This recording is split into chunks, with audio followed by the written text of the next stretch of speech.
Assalamu alaikum students. I hope you all are being well. तो students आज हमने पढ़ना थ्योरी एंड लॉ प्रिंसिपल। सबसे पहले हम पढ़ेंगे one experiment prove a hypothesis. जब एक्सपेरिमेंट तजुर्बे के ज़रिए हाइपोथेसिस को करेक्ट सही करार दिया जाता है। हाइपोथेसिस मैंने पहले पढ़ाया, फिर भी मैं एक दो रिपीट कर देता हूँ। जो एक प्रॉब्लम होती है, जो हम ऑब्जर्व करते हैं, उसके मुताबिक जो एक आंसर लेना है कि वो देख रहे हैं कि एक्सपेरिमेंट में हमने किया कि जो हाइपोथेसिस उन्होंने आंसर लिया वो ठीक भी है कि नहीं। Scientist use such a hypothesis. Scientist जो है कुछ आंसर्स को देखेंगे। अब हाइपोथेसिस हमने क्या कि साइंटिस्ट यूज सच हाइपोथेसिस, वो कुछ हाइपोथेसिस यूज़ करते हैं। जैसे मैंने आपको बताया था कि अब एक प्लांट में ग्रोथ जो है वो ज़्यादा हो रही है, क्यों? या तो उसके फर्टिलाइज़र की वजह से, या सनलाइट की वजह से, या और फैक्टर्स की वजह से। अब वो 2-3 फैक्टर लेंगे, उसको देखेंगे फॉर फॉर्मुलेशन फर्दर हाइपोथेसिस, और उससे नए आंसर्स बनाएंगे। अब देखेंगे कि फर्टिलाइज़र्स की वजह से ग्रोथ हो रहा है, तो कौन सा फर्टिलाइज़र से ग्रोथ हो रही है, एक और आंसर बनेगा। आयरन की डेफिशिएंसी की है, या आयरन इंक्रीज़ कर दिया, या कोई और फर्टिलाइज़र उसकी वजह से।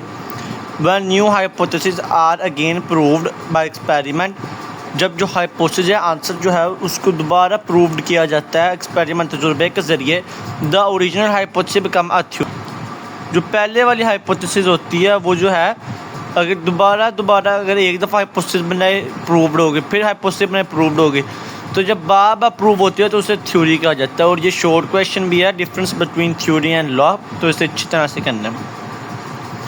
Theories are supported by extensive evidence. Theory जो है वो ठीक तब मानी जाती है जब वसी सबूत हों, बहुत ज़्यादा। एंड हैव बीन रिपीटली, दोबारा वैलिडेटेड बाय सच मल्टीपल रिसर्च, और उसकी तस्दीक कीजिए, बहुत सारे उस पर एक्सपेरिमेंट किए जाए, तब जाके साइंटिस्ट को सही कहते हैं। एंड स्टडी और तलीम की जाए।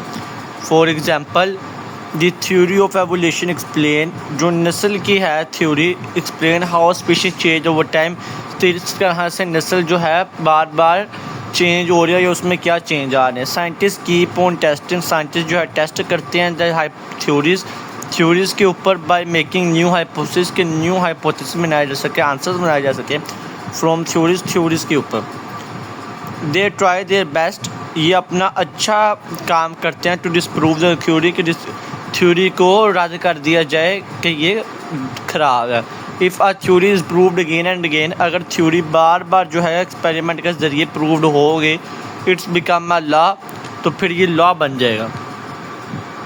अगर एक दफ़ा उन्होंने हाइपोथेसिस को प्रूव्ड किया, फिर प्रूव्ड किया, तो थ्योरी बन जाएगी।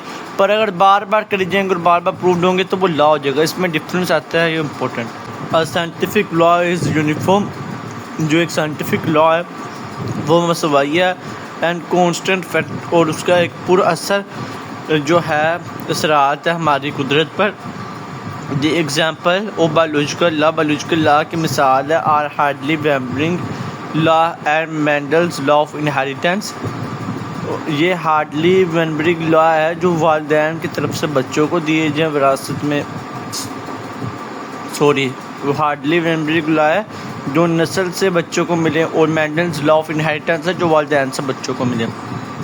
हार्डली वेम्बरिंग लॉ और मेंडल्स लॉ में डिफरेंस किया कि इस लॉ में, इस कानून में ऐसा होता है कि वालिदैन से चीज़ें नहीं होती। जैसे आप हैं, आपके वालिद हैं और आपके दादा हैं। अब जो आपके दादा को फॉर एग्जांपल अगर डायबिटीज़ हैं, तो आपको डायबिटीज़ है और आपके फादर को नहीं है, तो ये नहीं कि ज़रूरी कि आपके फादर को है तो आपको होगी, पर आपकी नस्ल में है ना, आपके दादा को थी तो आपको भी हुई।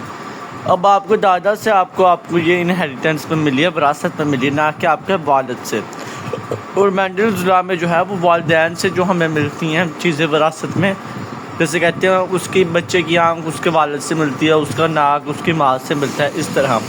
इसमें जो है पूरी नस्ल से कोई भी चीज़ मिल सकती है, और इसमें जो है सिर्फ वालिदैन से बच्चों को विरासत में चीज़ें मिलती हैं। उसके आगे ये flow chart of scientific method है, ये भी कभी कभार दे देती है। सबसे पहले ऑब्जर्वेशन महसूस करना, फिर हाइपोथेसिस, उस पर आंसर करना, डिडक्शन, पैटर्न बनाना, कंट्रोल ग्रुप और एक्सपेरिमेंट ग्रुप मैंने आपको बताया था, जिसको हम कंट्रोल कर सकें और जिसको एक पे ना करें। उसके बाद फिर एक्सपेरिमेंट तजुर्बा करना है, फिर रिज़ल्ट आ रहा नताइज, फिर रिपोर्टिंग करेंगे। अगर फर्दर टेस्टिंग कर ली, थ्योरी सोल्यूशन, और फिर फर्दर टेस्टिंग के लिए फिर लॉ या प्रिंसिपल देते हैं। ये लॉ और प्रिंसिपल में डिफरेंस आता है, ये करना है हमारा। स्टूडेंट्स आज का लेक्चर यहाँ तक की था। I hope you understand my lecture. Please follow my channel. Thank you so much. अल्लाह हाफिज़।